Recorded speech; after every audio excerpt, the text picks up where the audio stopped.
What you might not know is that Mike Pence is so insanely unhinged on this issue that he actually signed a law that, by the grace of God, did not ultimately pass in Indiana, which would have forced women to seek out funeral services for fetuses, whether they were not born as a result of abortion or miscarriage, no matter how far along the pregnancy was. The law that Mike Pence supported would have required all fetal tissue to be cremated or buried, which would have been completely unprecedented in state law.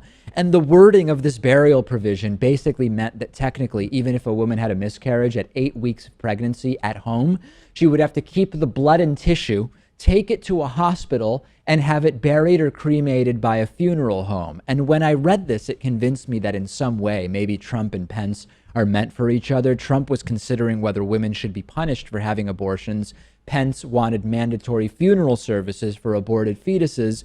Funerals aren't even required for adults, Lewis. You know who's thrilled about this? The funeral home lobby.